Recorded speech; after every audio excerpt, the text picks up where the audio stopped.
Hi, friends. Your pal Scott Garibay, and today we are going to talk about Stranger Things, Season 4, Episode 1, The Hellfire Club.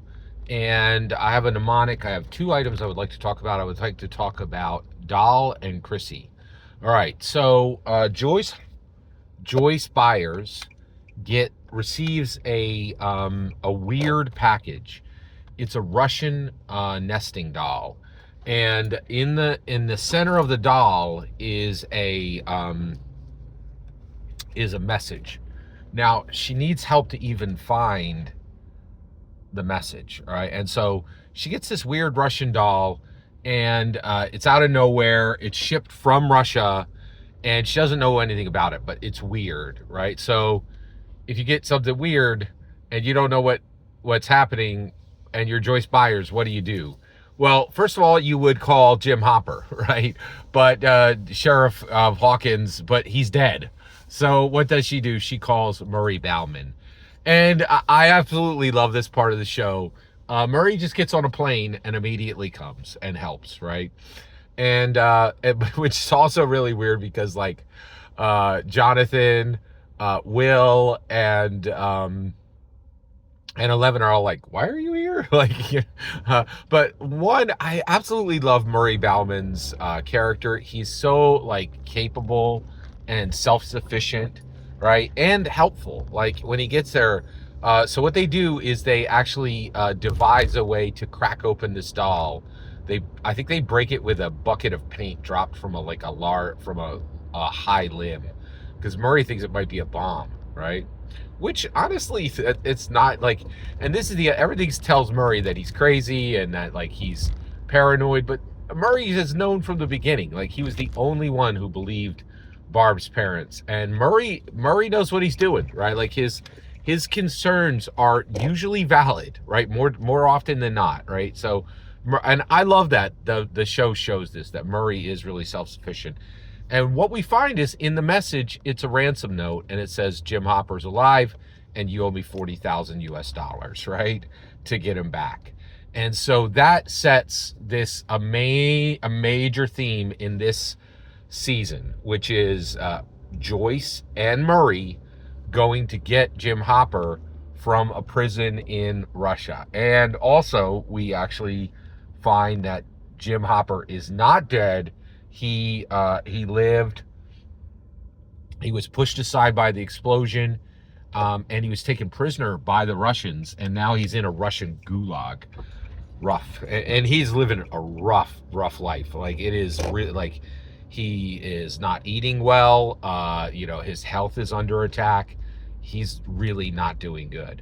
By the way, the Russians have Demogorgons and Demo Dogs and are continuing their research into the Upside Down, and their failure to really open the gate has not deterred them from continuing to learn as much as they can about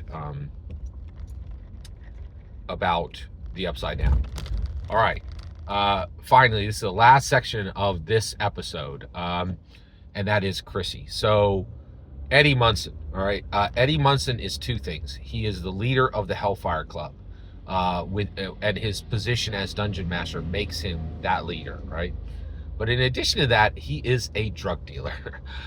So he is living a rough life. So it looks like his parents are completely gone.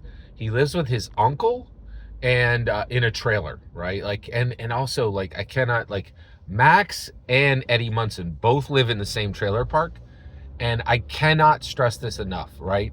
The show presents us that Mike Wheeler and Nancy Wheeler have a garbage dad, and that Karen Wheeler has a garbage husband. But do they? Or like they live in a house, not a single one of them have ever wanted for food. They have so much provision, they were able to hide 11 for like a week in their home and nobody knew, right? Like they live like kings, right? Whereas Max Mayfield and her mom are really struggling in these trailers. Eddie Munson really struggling in the trailer, and they're saying like if you live in a mobile home, you got a rough life, right? Like, and it's an interesting, and this is one thing I love about the Duffer Brothers material is it just cuts across so many axes of American culture, right? Wealth class, um, wealth class specifically. Um, but Chrissy comes to Eddie Munson is like, I need drugs, right? And the reason why Chrissy needs drugs is she's having these terrible nightmares. And her mother is abusive to her, and she can't sleep, and someone's speaking to her in her dreams. Okay. Now, what we realize is this is the new upside down uh, big bad, right? Which is Vecna, right? So we had the Demigorgon, then we had the Mind Flayer, now we have Vecna, okay?